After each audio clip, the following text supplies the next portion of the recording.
Olá, eu sou Daniel, professor de História, e a gente vai fazer mais um Saber em Casa.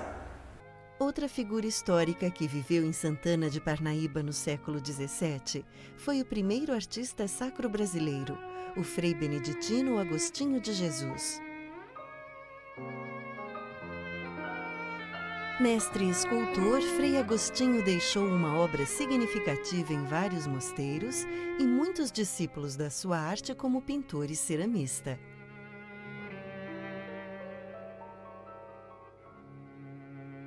Um deles, cujo nome se perdeu no tempo, esculpiu uma imagem de Nossa Senhora da Conceição, que, encontrada por pescadores no rio Paraíba do Sul no século XVIII, iria se tornar Nossa Senhora Aparecida, a padroeira do Brasil.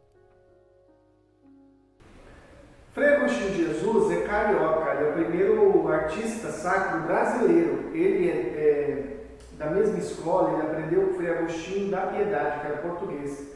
Então, quando você queria colocar uma imagem sacra numa igreja, numa capela, você tinha que comprar em Portugal. Então, ele é o primeiro nascido que começa a confeccionar essas imagens, né? E para que serve a imagem sacra?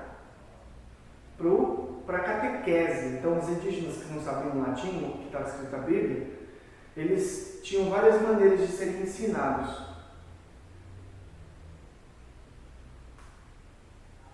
Então a gente tem, por exemplo, o teatro dos jesuítas, o surgimento da música sertaneja, da moda de viola. Eles aprendiam uma passagem da Bíblia e num momento da semana ele tinha que tocar essa história ao som da viola.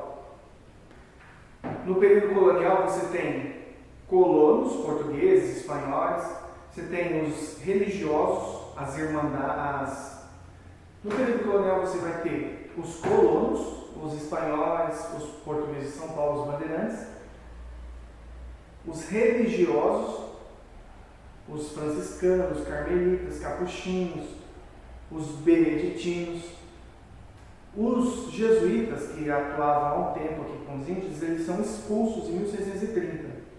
Então, pouco tempo depois, em 1643, o André Fernandes, filho da Susana Dias, doa uma parte de terras para a construção de um mosteiro, que acontece em 1643. Entre os moradores mais ilustres, a gente destaca então o Frei Agostinho de Jesus, que é brasileiro, né, o primeiro a inaugurar um jeito de se fazer imagem sacra, em terracota, em barro cozido, e essa técnica se difunde pelo Brasil inteiro. Então aqui, essa ideia de uma escola de esculturas em argilas, né? Então, a oficina de confecção, de produção de imagem do Frei aqui no mosteiro, serviu como uma espécie de escola para outras pessoas que se interessavam por arte sacra, que difundiu essa técnica aqui na região. A gente tem alguns mestres, né? O mestre do cabelo xadrez, o mestre de Itu, o santeiro de Caçapava, que são pessoas que muito provavelmente já aprenderam ou com o Frei ou com os discípulos do Frei Agostinho de Jesus. Então a gente está numa das salas do museu que apresenta um pouco mais sobre esse mosteiro. Então, o mosteiro de Santana de Parnaíba era uma chácara monástica, tinha algumas construções nela. Entre essas construções, uma igreja da ordem de São Bento, do patriarca São Bento. Só que o santo, o oráculo principal da igreja, era em devoção à Nossa Senhora do Desterro. O mosteiro de Santana de Parnaíba não existe mais, dos beneditinos, né? Ele caiu no século XIX. O IPHAN, na época, Serviço do Patrimônio, né? ISPHAN, ele circulou a cidade procurando o resto desse mosteiro. Aí as pessoas tinham informado que há 60 anos atrás ele tinha sido sem cuidado, sem ninguém cuidando, ele acabou ruindo, desterro. Então, quando a família de Jesus, Maria e José foram expulsos, ou fugiram na verdade, né? Eles foram para o Egito. Então é a Nossa Senhora do Desterro, quando eles estavam desterrados. E nessa representação você falta aqui ainda a figura de José e o burrinho. Cada elemento desse do retábulo serve para dar um nome dele, é um estilo que a gente até tem na cabeça, né? Estilo nacional português, joanino, barroco, rococó, maneirista. Como que esses nomes dialogam, né, com a realidade? Bom, os elementos que estão aqui são simbologias que ajudam na catequese. Então, a população de qualquer região do planeta, nessa expansão dos povos ibéricos, tinha uma relação próxima com o Papa. O que vai dar nome a cada estilo de retábulo é a quantidade de espaços que tem para cada santo. Essas colunas, esses rocais, essas conchas, essas volutas também vão dar nome. Barroco, rococó, nacional português, estilo joanino, estilo maneirista. Então a representação das imagens também segue um padrão.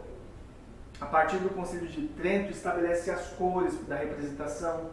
Aqui, por exemplo, nessa figura de Maria, tem bastante pano sobre a mão esquerda dela. Então, quanto mais pano, mais importante é a figura. Quanto mais drapejado tiver o tecido, também com mais voltas, assim, mais significativo e importante é a pessoa. Então, nesse retábulo, por exemplo, a gente tem simulações de colunas, né? Essas colunas têm decoração. No final da coluna tem o capitel. E a gente conhece a ordem dórica, jônica, corinto. A coluna mesmo. Às vezes a coluna ela tem essas ondulações, a gente chama de coluna salomônica, né? Colunas torsas. Tudo isso vai dar a indicar que significado tem. As cores da imagem, né? Então, por exemplo, para um índio que chegasse em frente a esta figura, primeiro era distinguir se é uma figura masculina ou feminina.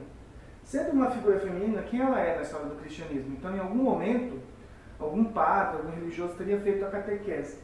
E aí ela ia entender toda a simbologia, porque essa figura é a de Santa Escolástica, que é a irmã do fundador da ordem, que é o São Bento. E na mão deles tem uma espécie de livro, que nos dias atuais a gente indicaria que é uma Bíblia, mas não é. Então é o livro das regras para você ser um monge, um beneditino ou uma freira, né? Bom, aqui a gente tem o sacrário e a gente tem duas figuras, uma criança e uma mulher. A criança e uma mulher, a gente no cristianismo já sugeriria que fosse Maria e Jesus, mas não é. É Maria e a mãe dela, a Ana. Então, Santa Ana, da nossa cidade, o nome, aqui é uma representação dela. Essa representação tem origem no período do Renascimento cultural na Europa, que vai favorecer uma unificação italiana, né? E vai se difundir pelo mundo a técnica de você representar a imagem eticamente. E a gente faz um estudo da iconologia e da iconografia para entender os símbolos e os significados que cada um tem para a compreensão das esculturas. A arte sacra é um mercado extremamente valioso e corre risco, né, um patrimônio como esse. Algumas não estão em exposição, porque são produções do Frei Agostinho de Jesus, no Museu de Arte Sacra e também na Cúria de Jundiaí. Espero que vocês tenham gostado. A gente vê no próximo Saber em Casa.